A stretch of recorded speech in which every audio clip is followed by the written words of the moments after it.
Hey, gorgeous. Welcome to season 6 of the Hormone Puzzle Podcast. I'm your host, Dr. Kayla Smith, a holistic integrative doctor specializing in fertility and hormone health. If you're looking for insights into hormones, fertility, and all things related, you've come to the right place. Tune in weekly as we interview amazing experts in the field of women's health, breaking down those hormone walls, nerding out on nutrition, and having way too much fun. Whether you're beginning your journey or you've been struggling for years, we're finally going to help you put those pieces of your hormone puzzle back together so that you can get and stay pregnant and eliminate all your hormone-related symptoms for good. Are you ready? This season, we're focusing closely on fertility and hormone health with an amazing lineup of expert guests sharing groundbreaking knowledge, bringing you stories and advice that will support you in your fertility journey.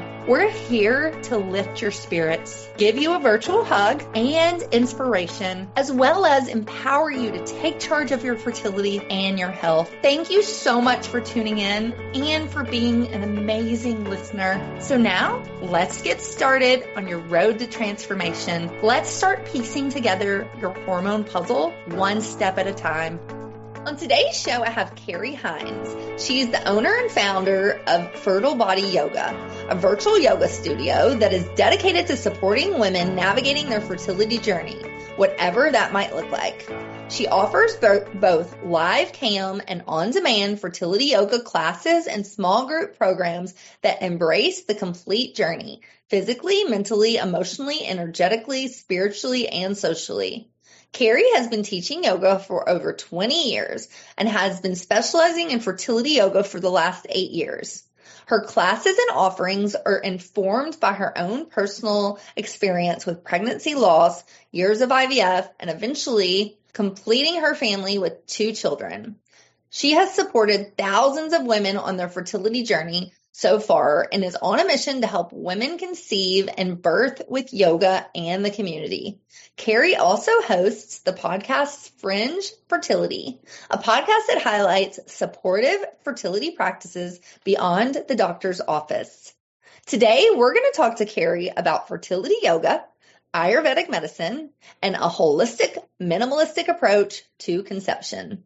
Now, let's welcome Kerry to the podcast. Hey, Kerry, welcome to the podcast. Hello, Dr. Kayla. Thanks for having me today. I look forward to our conversation. Me too. I'm really excited to talk about yoga and Ayurvedic medicine and all things fertility. So this will be a great show. Yeah, I'm excited. All my favorite topics. So I am here for it. Let's talk about it. Awesome. Well, let's just dive into your story. I would love to hear just a little bit more about how you got into this work and what makes you so passionate about the fertility space and about yoga and Ayurvedic medicine. Yeah, I think, like many people who work in this field, it's often informed by our own experiences going through IVF, fertility treatment, pregnancy loss, or some sort of reproductive health journey of some sort. So the same is for me. I had many years of IVF treatment and experienced pregnancy loss and do now have 2 kiddos who are like almost 11 and 12. So I actually did my IVF journey like many, many years ago, like 15 years ago. And one thing that really supported me throughout was my yoga practice. And I've been teaching yoga for 20 years. So I had already been teaching when all of this fertility things happened in my life. And I realized that yoga, is such an intelligent way of moving our bodies, and it goes so far beyond the physical. But it's a bit of a shapeshifter. Yoga practice can really adapt to whatever is happening in your life. So I came from a really powerful, lots of arm balances, doing crazy gymnastic tricks to, I need to change my practice to accommodate what's happening in my life. And then that's when I really dove into and started exploring the softer sides of yoga. So the quieter, the less focus on exercise. And yeah, like fast forward many years, over 8 years ago, I was living in Boston, and I said to the studio owner, and it was a prenatal yoga studio, like only prenatal, postnatal. I said, "Hey, we're missing a step. Like, can we please introduce fertility yoga?" She's like, "What is that?" I'm like, "Well, I don't know. I think it should be a thing. So I'm just gonna go figure it out." And, at that time, there was like a very small handful of people that were doing fertility yoga or teaching fertility yoga. So I kind of like learned from them, kind of created my own thing, and then just offered it. And it was amazing. Like, people were hungry for something that took them out of the doctor's office and like took care of themselves, space to meet other people that were going through similar experiences, and just really tune into their bodies and remember themselves. I like to think of it that way. Like, there's so much, like, we lose ourselves in this journey, that any opportunity we can get to be reminded of who we are, like on the inside, I think it's just so important. So that's that. I can go more into my actual fertility story if you want to, but that's how I ended up teaching fertility yoga. Yeah, I think that's wonderful. I find that it makes a lot of sense. And I can't believe that more people didn't introduce fertility yoga, because if you look at the fertility journey, like you said, it's very isolating and it's very stressful. And fertility yoga just goes hand in hand with that, and reducing the stress and bringing blood and oxygen and all the things we need to optimize our fertility. So it makes a lot of sense that fertility yoga would be popular. And I'm so glad that you've introduced this, and that you, along with, some other practitioners, are really thriving in this space. I would love to hear a little bit of your fertility story, in the essence of time. Maybe give us the basics, but I think that's important for the audience to hear, because so many people are struggling with infertility listening to this show. And I to relate to people that have gone through it and are on the other side and have had their children, and it just brings a lot of hope. So yeah, I would love it. Happy to share. I think, yes, the more we share about it, the more we can find connection with others on this journey. So for me, I was like mid-30s, got married in my early 30s. Life was all about adventure, traveling, running around, doing fun things. And then we decided we were going to move to Germany. My husband got a job offer there. So we were like, let's move to Germany. We lived on a sailboat. Like, this was my life. Like, sailboat, I was a park ranger. Like, so I was like, let's sell the boat. Let's move to Germany.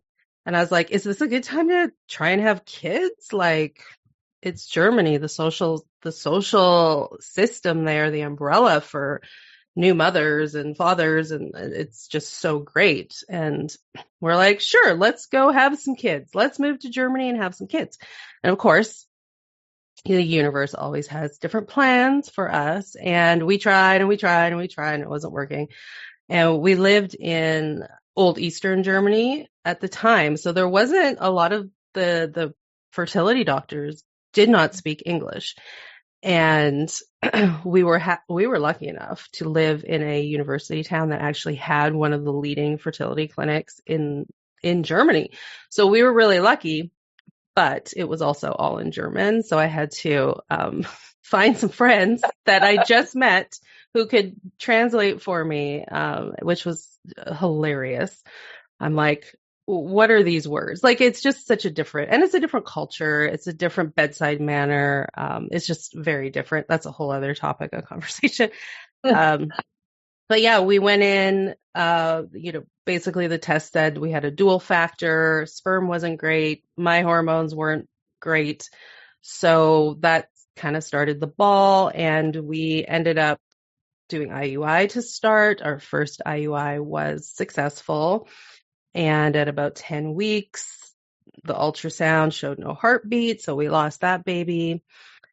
And that moved into a cascade of events as well that were, I would say for me, very traumatic, going into doing a D&C right the day after finding out. Like there was a lot of just like the ball was rolling and I was just rolling with it without pausing and taking a step back for myself to just be like, whew, like, hold on, let me just let this thing sink in before I go and like rip out part of my body and like do this. So that was very traumatic for me. So I really like when pregnancy loss comes into the conversation, I feel like my soul, like I can feel it in my soul. I know how hard that can be and also how so many people can very easily just brush it off with like a sentence or two. Oh, I heard this. Well, you're young.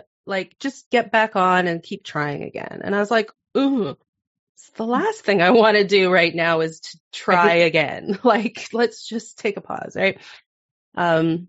So that snowballed into IVF, of course, as the snowball rolls in this journey. And we, back then, it's changed a lot. I think as far as the medicine and the tricks and the things and the testing that they have now, but nothing has also changed. Like it's still the same kind of process. It's just like they're figuring little tweaks out here and there. And we did multiple rounds of IVF, stem cycles, egg retrievals, fresh transfers, frozen transfers, the whole shebang. Nothing worked. And everything was unsuccessful. Meanwhile, I was driving myself crazy with all the things, right? Like, oh, what am I putting on my body, in my body? Am I too stressed? Am I, like just really judging myself and how things were going. And of course, I was turning to yoga a lot. So I think in retrospect, you could ask my husband, he might disagree, but I was handling the stress okay, I think, looking back, but it's just stressful. There's just nothing we can do about it. It is just a stressful experience. We can't turn it off. So we need to learn how to deal with it and start to balance out those stress hormones and sex hormones and so on, which of course is what you do. And there was just a breaking point for us that we were like, we're done with IVF. We're done. I'm done. This is it.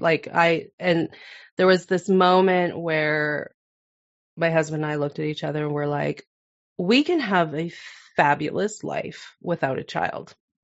Mm-hmm. And that is a really hard place to get to when you are so in it to win it in the fertility world.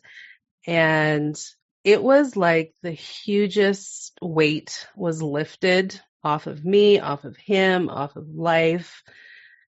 And I like to equate it to as an exhale, like my body exhaled. Like, it was like, oh my gosh, thank you. I don't need to perform for you anymore. I don't need to be pushed into doing these IVF cycles where it feels unnatural for like what's happening in my body.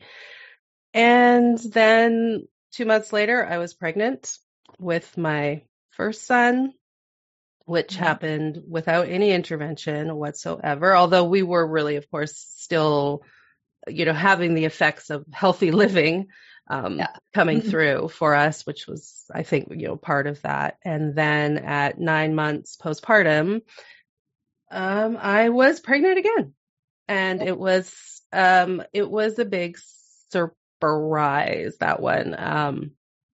I think we'd had sex once or twice, and I was like going in for an MRI because my back was really, really acting up, and they're like, you should take a pregnancy test before. I was like, no, we already had our miracle baby, and I've had sex like once or twice. Like, there is no way. And then I did it like 5 a.m, and I'm like, oh my gosh, like I am pregnant again. And I just remember throwing that at my husband's head and being like, look, he's like, what am I looking at? And I'm like, what do you think you're looking at? He's like, what? I'm like, yes. He's like, oh my God. Because our first son was like a really colicky baby, like a purple baby, as they call them now. So it was it was a lot to take in. Yeah. So that's kind of the story. That's the story. Oh my goodness. Such a beautiful story. And again, it brings so much hope to the audience. And it sounds very similar to our story. You know, it took us over 2 years to get pregnant with our first. And then we were like, we want a second. Maybe we should just try and see what happens, thinking it would be like 2 or 3 more years if we got pregnant at all. And it was literally the next try after we said that, I was pregnant with my second. Yeah. What? Now we have 2. Now what do we do? So too close together, right? Yeah, which is a blessing. Which is a blessing. Yeah. Also, in so many ways. But yeah, we really do not know what the universe has in store for us. And as much as we try and like force certain things to happen on a certain timeline, the universe is always laughing. Like we'll get to you. Don't worry. But just it'll happen. It just like takes a little time. So yeah, that's it. Yeah, well, talk to us about fertility yoga. I want to kind of get into this a little bit. And you said this earlier, and I want to make sure the audience understands just briefly, what's the difference between regular yoga and fertility yoga? Well, I think there's many differences. I mean, we think about yoga often as just like the asana part of it, which is like the positions and the shapes that we put our bodies in. And there isn't really anything totally different about the asana that we're doing in classes. So that's similar. We're just choosing the asana in a different way than you would if you were going to your power yoga class at the gym, right? So we're really taking into consideration where you are on your cycle. So we're cycle syncing, we're matching the energies, and just like really basically like when we think of the follicular phase, follicles are growing, we have lots of energy, we have estrogen, like things are popping and hopping. And so should our yoga practice. So this is when, doing twists and inversions and moving faster is really great. Like it is supportive to that time. Whereas in the 2-week wait and the luteal phase and the progesterone and like things are slowing down, like we match that. So we want to slow down and, just give our bodies a little bit more time to process and be as they are in that moment. So cycle syncing is a huge piece. The way I teach fertility yoga, I can't say is necessarily the same as everybody else's, but I really focus on thematics, like theming things that are really useful for framing fertility and your experiences with fertility. So I use a lot of yogic wisdom for that, just over 20 years of being in it. For example, I also just finished a series and we were doing the 5 elements of, and like, how does earth come into fertility? So then we did an earthy grounding practice. And then what about water? Oh, it lives in the pelvis, it flows and it moves and it gives us resilience and things like that. So then we did a flowy practice. So we're really embracing these themes that are often very cognitive and ethereal, sometimes a little esoteric, and we're putting it into concrete, like in our bodies, and we're embodying those. So we're taking it in on just multiple levels. And visualization is huge for this as well. And I love visualization. Our bodies, if we're in it really deep, like our bodies don't know the difference, right? Like they've done studies on that the body believes it's at the beach when you're thinking it's at the beach. And if we can draw in the senses, it's even more powerful. So I use a lot of visualization.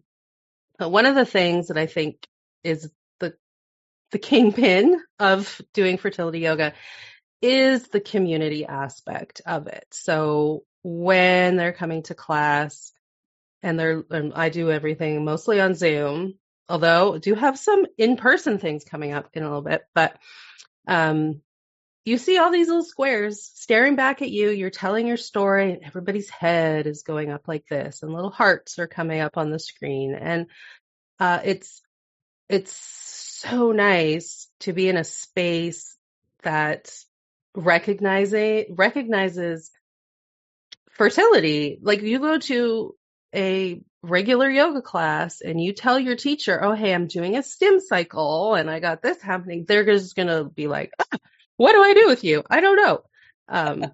Right. So like when you come to a fertility yoga class, like, like, okay, my teacher is taking care of me. Like she's going to keep me both safe in the moves that I'm doing, but also she's going to nurture and boost like fertility as well. And I could go on and on. There's so many wonderful things about fertility yoga, but that's it. It's a package deal. That's what I love about it. There's just so many things happening that we know are beneficial for fertility, and it's in one practice.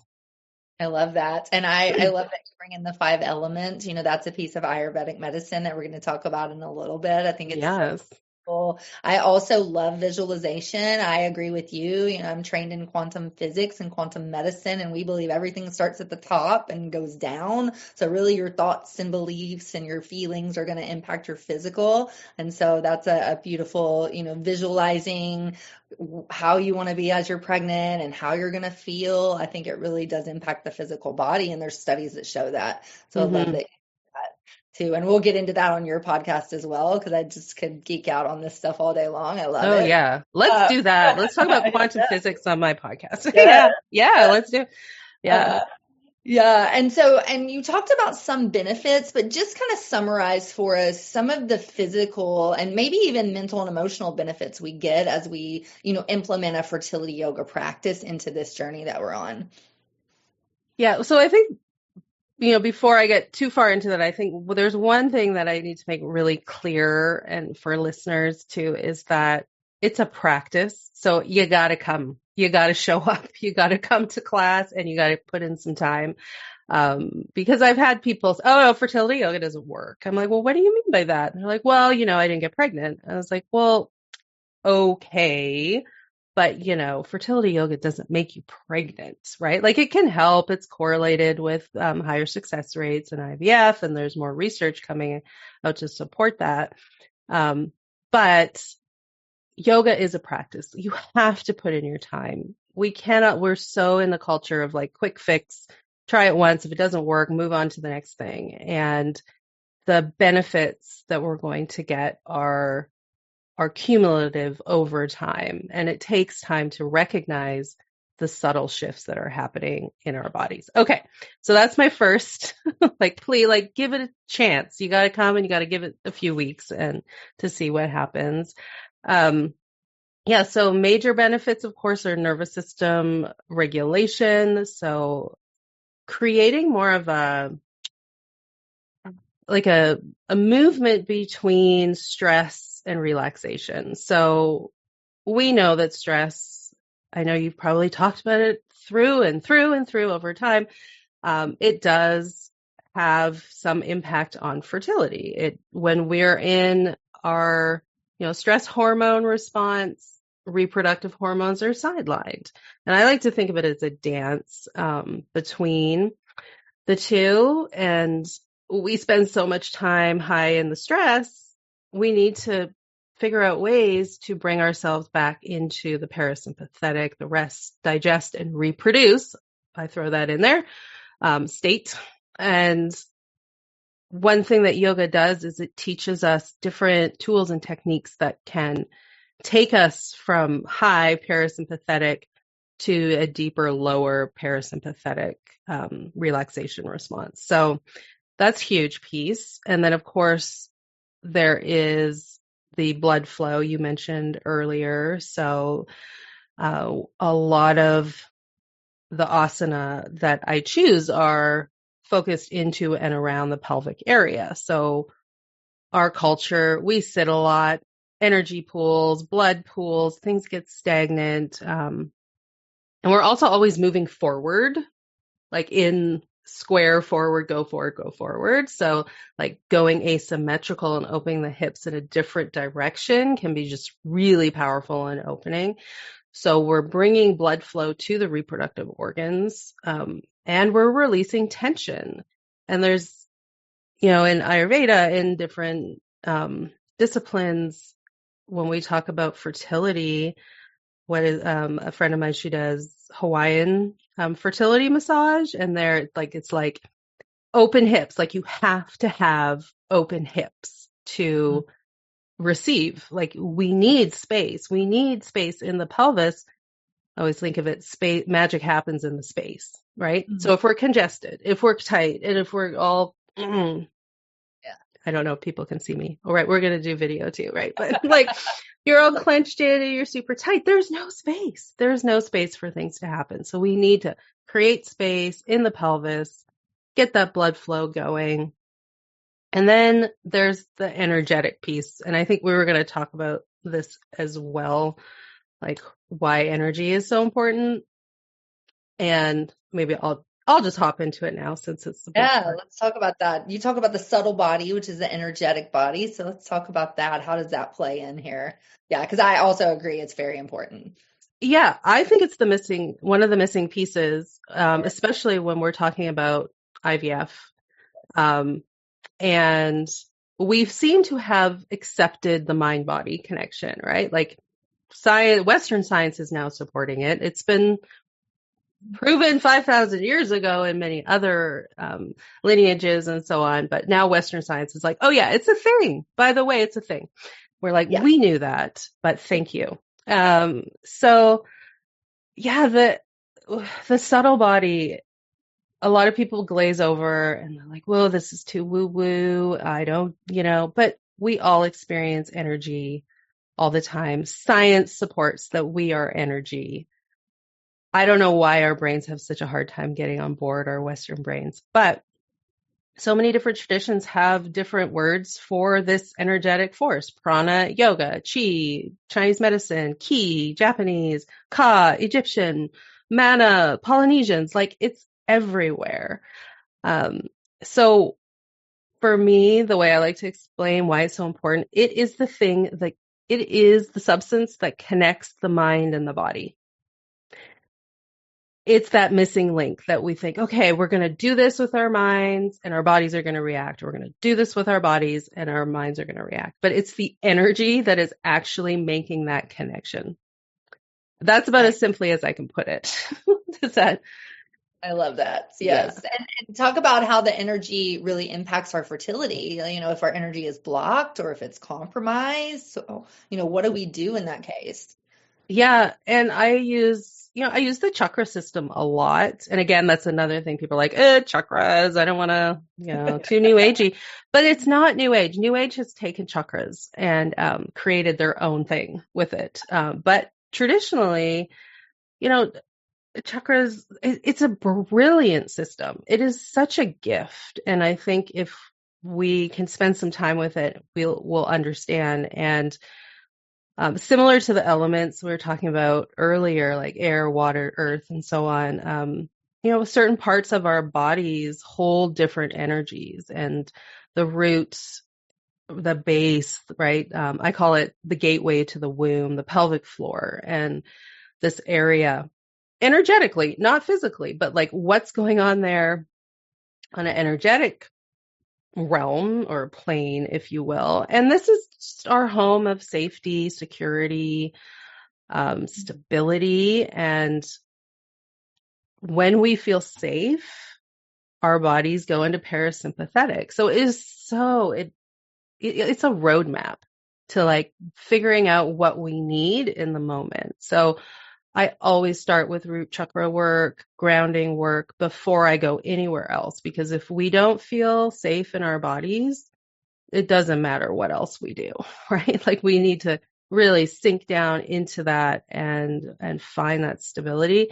It's also the home of fear. So as much as people don't like to admit that they're scared, oh my gosh, the fear associated with fertility, infertility, parenting, pregnancy, birth, loss that goes with this journey, I think we need to sit with that for a while and figure out where our fears are and then start to kind of rationalize them. We can work with the body to work through the fears. So yeah. And then we go through all the chakras, like the pelvis and what lives there, emotions. Guess what? Fertility is so emotional. So, and it's also the home of our reproductive organs. So we can work very closely with certain parts of the body and how we move it in shapes in yoga asana, or how we breathe to certain places to release blocks or knots, or just getting things balanced and running not perfectly, but like optimally. Yeah. I love that. And it's so important. I think it all goes together too. The physical, the subtle body, all of these pieces are all parts of us and parts of, you as you optimize your fertility. So I love that. It's a great explanation and so valuable for the audience. So thank you for that. Yeah. And we do have to take a short break now. I love this conversation, but we do have to hear a word from our sponsors. So we're going to do that now. When we come back, we're going to talk more practical tips. What are some things that we can do to optimize our fertility with this topic in mind? So we'll do that when we come right back. Hey y'all, it's Dr. Kayla Smith here. I hope you're loving this episode as much as I am. We will be back shortly, but first, let's hear a word from our amazing sponsor. Trust me, it's something that you'll definitely want to hear, especially if you're passionate about fertility and hormone health. Did you know that we have an exclusive herbal tea crafted especially for fertility, hormones, and reproductive health? This isn't just any tea. It's a nurturing blend of 5 potent herbs, each chosen for their unique ability to support fertility and hormone balance. Imagine the benefits of red raspberry leaf, nettles, chamomile, antioxidant-rich green tea, white peony, and the delightful rooibos vanilla all in one soothing cup. This delicious, nutritious tea is perfect for starting your morning or relaxing in the evening. So why wait? Head on over to our website, hormonepuzzlesociety.com/fertility-tea to support your fertility journey in the most natural and enjoyable way. Now let's get back to our insightful episode and continue our hormone puzzle journey together. Hey, Kerry, welcome back. Thanks. I'm here. Hey, so I love this part because we're going to talk practical tips. And our audience loves this section of the show because we really give them stuff they can do right now to optimize their fertility. So tell us what your 5 tips are based around this topic. What should we be doing? Okay. So a lot of these tips, I was thinking about it earlier and I was like, oh, these actually tie really into Ayurveda. And which is just like, how do we care for ourselves? I have a student who calls it their earth suit, is like her body, because she's paralyzed in part of her body. So she's like, it's my earth suit. Like, I'm so much more than my body. I know that because of this injury that she has. So that's what I think Ayurveda is like. How do I live in this earth suit and get the most out of like this container of this experience as a human right now? And of course, fertility is part of that. And we tend to overcomplicate everything because we're humans. We love to overcomplicate pretty much anything that comes our way. So how do we kind of reel back and see like, what are the really important, simple factors that we can integrate into our life? And Ayurveda has a great roadmap for that. I won't go too deeply into it, but one of the first things I love, it's like sleep. Sleep is nectar. It's nourishment. It is just so, so important. So put your phones in the other room, get a good sleep hygiene practice going. There's so many ways you can support sleep, Ayurvedically as well. But I think sleep is one of the most important things. I think being and moving in nature is super important, especially for nervous system regulation. And as you know, movement, talk about getting the blood flowing, moving energy, and then you're in nature. Nature is calming to the nervous system. Forest bathing is a thing. The essential oils that are released from the trees are calming. Like you breathe them in, the volatile oils, and your body goes, oh, la, la, la, I'm happy, right? So get out in nature. Even if you're in the city, go to the park, go on a trip on the weekend or whatever. So sleep, move in nature, breathe. So finding a deep, nourishing breath is so important. We get stuck up high, up in the chest when we're stressed. So we need to take the breath deep and low, and that will nourish our body. It will nourish the energy, the prana that's running through us. And then I'm going to stick with the nourish because it's so important, and we need to nourish our soul and our bodies. So do things that make you happy. Do not get so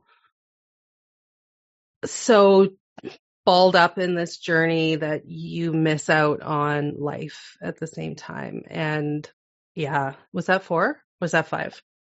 I think that's 4. Yeah. That was 4. Okay. So then if I'm going to go with number 5, then it's going to be soothe. And soothing can come in many shapes or forms. You just need to figure out what it is, the one thing that brings you ease, and embrace it. So whether it's a warm little bath at the end of the evening or a foot massage before bed, like anything like that. Just find what soothes your soul. Yeah. So those are my practical tips, even though they're not like very like specific. Yeah. No, those were great. And I feel, many of those were free or inexpensive. We can do them right now. Sleep and breathe and move and get in nature, do things that we love that bring us joy and nourish ourselves inside and out. I think all of that is super valuable and really practical for the audience. So I love those tips. Yeah. Yeah. So important. So simple. Like that's what I mean. Like we overcomplicate. Like in Ayurveda, the reproductive tissues are the last tissues to be nourished from the food that you're taking it. So like your blood, your lymph, your muscle, like all of those will be nourished first. So whatever is left over and trickled down at the end is what goes to reproductive health. And that is why it generally goes off first, is because it's the last on the list. So we need to bring in enough of the good stuff that it trickles all the way down to reproductive tissues. I love that. And we haven't talked a lot about partners or husbands, but I know this is important for men's health too. So if you want to briefly just talk about that, how important are all of these practices for the men in the relationship? Yeah, I mean, the mental load of dealing with infertility often falls on the person with the womb. And men, depending on your partner, may come along for the ride with you or go on their own journey. But one thing I can say is that everything that you're doing will benefit your male counterpart. If you're working, of course, in a heterosexual couple, or you're using sperm, whatever, with IUIs. So the sperm health is just so important. And there's more evidence coming out all the time that like, it's not just a DNA drop, right? It helps with implantation. The sperm health moves like into your pregnancy and how you experience pregnancy, the health of your child, the epigenetics and what's being turned on and turned off, like is in those little sperms. So we got to take care of them. So at the very least, take the phone out of your front pocket, eat well, sleep well, manage stress. I mean, it's all the same that I would say to women. I completely agree. And I feel like sometimes men get off the hook and they're kind of in the background, but they're 50% of the equation. And it's just as important for them to be healthy and fertile as it is for the women. And I always talk to men about, we're not just trying to get you fertile. We're trying to get you healthy for life. And I feel sometimes that resonates better than the fertility conversation. So, Yeah. I often say it to my participants. I'm like, the changes, what you're learning, how you're living your life, like this is not for fertility. Like, yes, it's boosting fertility, but it is generational health that you are creating. You're passing it on to your children. They're going to pass on to theirs. And I think we just get so focused on the fertility, baby, that we don't see often the bigger, larger picture. And yes, yoga would be helpful for men as well. They don't come to fertility yoga very often. Every now and again, I do a partner yoga evening. But if men will go do yoga, of course, it's a little difficult sometimes to convince them just to even go to yoga, period. But choosing a restorative style yoga is so important. We didn't talk about masculine and feminine energy, but they need to calm down their masculine and just go a little bit more into the softer sides of yoga, so that they can really manage stress. And you know what I find is so interesting? I find that a lot of that is really more the Western world, because if you look at different cultures all over the world, like yoga is a big piece of it. You know, if you're looking at any other culture, you know, Indian culture or, you know, European, all the men, they do more like yoga and the feminine pieces, but our men don't in the US. So that's really interesting to me. I definitely think it is them to really get on board with this, and it's not girly or, you know, too feminine. It's really beneficial. Yeah, I mean, traditionally yoga was men. Like it was created for men, and yeah, so really, yeah, the Western culture here has, like, women have been, you know, are super attracted to it. Men, of course, are, but they love the more powerful styles of yoga, which, you know, just came around 150 years ago. It wasn't what yoga was meant to be from the very beginning. So, yeah, it really is like tuning in to like their feminine side. And I know many men do not want to even contemplate that, but it's important. For sure. I love it. Oh my goodness. I love this conversation, but we do have to start to wrap up. So there's a few things I want to do before we wrap up. First, I just want to say thank you so much. You're just a wealth of knowledge, and I really enjoyed the conversation. So thank you for taking the time to speak with me today. Of course. Thank you so much. And for everything that you do in this community. I mean, it's huge. So I'm just honored to be on the podcast with you. Thank you.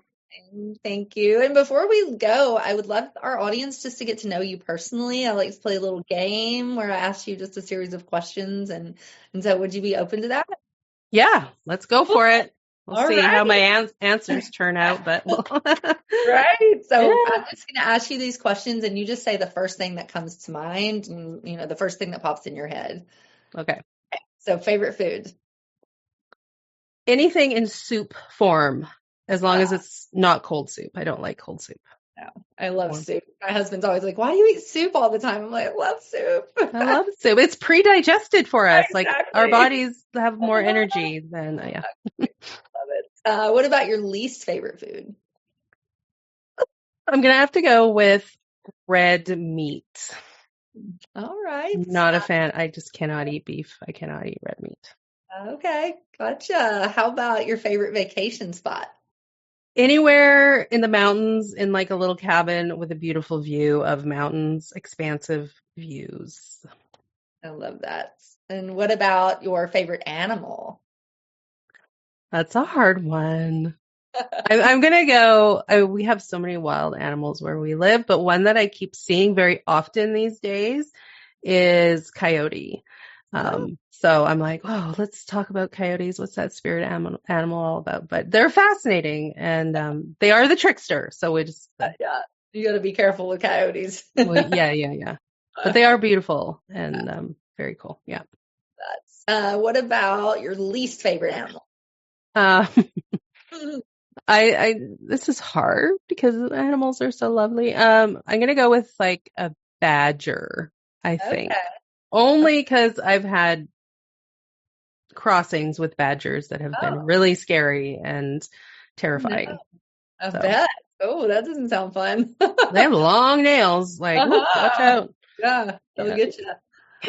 What about your favorite concert, if you remember that? Favorite concert? Oh my gosh. First concert. Oh, first concert. I guess you could say either, but yeah, first or favorite. I mean, it was a good one. I'm not gonna lie. It was U2 Joshua Tree. Oh, wow. Which tells you how old I am. Right, me too. Oh, I love it. U2, I bet that was a great show. Oh, it was amazing. I remember it was a big deal because I was allowed with my older brother to go take the bus downtown. I grew up in Vancouver, Canada, and you know, it's a big deal to go to and I think I was in 8th grade, I think, at the time. So yeah. I think my first concert was Aerosmith, and I was about in Ooh, 8th grade. Yeah, that was a great show too. also good choice. Also tells you how old I am, and they were like prime, super popular band. So, Yeah. Yeah. uh, love it. So how about one thing on your bucket list that you want to do this year? So I have a few things on my bucket list for this year, but one is actually happening soon. So I'm like, ooh, okay, I'm doing it. I'm hosting a fertility retreat in person. Very So cool. that Give is us happening. details. Yeah, where is it? Oh, okay. Well, it's in New Hampshire. So even though I live in Washington State, I got roots in New England, and it's just the perfect venue we found. So it's April 24th to 27th, 2025, and it's Hillsborough, New Hampshire, on a farm. It's going to be farm to table food. We are doing fertility yoga, of course, meditation. And then also I'm co-creating this with a manual, like deep tissue Mercier therapist. So then everybody gets massage, and also a spirit baby medium. So then we do spirit babies as well. So it's going to be so amazing. Nobody does fertility retreats because it's a lot of risk on our side as hosts. We're like, let's just do it. Let's throw it out there. And, people, like 50% of it's sold out already. So, so if you're in the New England area and you're listening, come to the retreat. It's going to be so amazing. I'll give you the info if you want to pop it in the show notes. Sure, I would love that. Yeah, I'm not sure. I think this is going to air like February or March, so that'd be perfect. And then, I've always thought about doing a retreat, but it is a lot of work and a lot of risk on the host. So good for you. That's amazing. It is. Yeah, when you split it 3 ways too, it's like less stressful to like the financial stress of doing a retreat, as well as the organizing and everything. But yeah, if you ever want to do a retreat, let me know. Okay. I've done one. I can help. Yeah, cool. I know we do our summit yearly and it's virtual. And I told my team this year, I'm like, what if we did this in person? And they were all like, no, it's going to be too much. They're like, no, oh no. I'm like, yes. I'll do it. I know. I think it would be really good, but yeah, it's a lot. So we'll see. We'll see. But good for you. Yeah, I would love the information. We'll pop that in the show notes for sure. Great. Thank you so much. Yeah. Okay, we're almost done with these questions, but a couple more. One thing that you want to do, but you can't. So many. I want to say I can't, but it's not the right timing. But I often think about like what other things would I want to do? Like, and I'm doing like Ayurveda school, so that's 5 years and all this. But I feel like in another life, I was meant to be an acupuncturist, so that would be like a road I would do. But I'm like, I'm overwhelmed. I can't do it right now. But if I were just to choose something like every day, I just want to do something, it would be to go for a hike every single day. And I just can't. Life doesn't allow it. Right. Well, maybe one day we'll be able to hike every day. That'd be wonderful. Yeah. I love it. Oh my goodness. And the last question is someone or something you love. Oh, so many things. I think I love where I live so much. It was a huge move to go from the city to the middle of the woods, and I do not regret it at all, ever. I love it. I love being immersed in nature every day. So I love that. It's amazing. Oh, Kerry, this has been so fun. Tell everybody where to find you and learn more about your work. Yeah, so the hub would be the website fertilebodyyoga.com. There's tons of free things on there, from free yoga classes, there's meditations, there's a dosha quiz if you want to take a little peek into your Ayurvedic profile. And I think I also gave you a link that you'll put in for a 5-day reset or refresh, I call it. So taking sort of those simple things and like sleep and things like that, and just putting it into context and giving you concrete things that you can do. So yeah, that's probably the hub. I'm on Instagram, Fertile Body Yoga. That's probably the easiest way to just email me. I love talking to people. Yeah, you have a podcast too. Tell us about that. Oh yeah. I always forget. So I also have the Fringe Fertility Podcast, and Dr. Kayla is going to be on it coming up next week. And the main focus of this is just conversations about fertility outside of the doctor's office. So more alternative, holistic sort of paths to increase fertility. So that's that. Amazing. Well, any final thoughts, any piece of inspiration you want to leave us with? Ooh, I think mostly is to just be kind and gentle with yourself on this journey. I think we get so stuck in push, push, push, push, push. I need to see success immediately. So really just finding a sense of peace and a lot of that just comes from compassion for ourselves. And when we do that, there's space and magic happens in the space. That's what I always say. Like we need that space for life, for magic. So that magic happens in the space. That's a beautiful thing to leave our audience with. So love that. Amazing. Well, thank you again. This has been just my pleasure for interviewing you today. So I appreciate it. Oh, I appreciate it also. So thank you. And again, thanks for everything that you do for this community. Sure. And thank you to everybody who's listening to this episode of the Hormone Puzzle Podcast. We're so grateful that you're here and we can't wait to see you next time. So bye for now. Hey, hang on a second. Before you go, I've got some fantastic free resources waiting for you over at our website, all designed to support your journey. When I was going through my own 2 years of infertility, I wish that there had been something like this to guide me. There just wasn't. And that's why I created these resources specifically for you. And here's a little secret. The strategies and the foods that I share in these resources are the exact same ones that helped me conceive, not once, but twice, even after being told that it wasn't possible. So trust me, I know these tools work. Make sure you check them out. And I can't wait for you to be my next success story. Thank you so much for joining me today. And don't forget to check the show notes of this episode. If you enjoyed our time together, please hit that subscribe button and leave us a review. This would mean so much to me, and it's how more people just like you can find our show. See you next week on the Hormone Puzzle Podcast.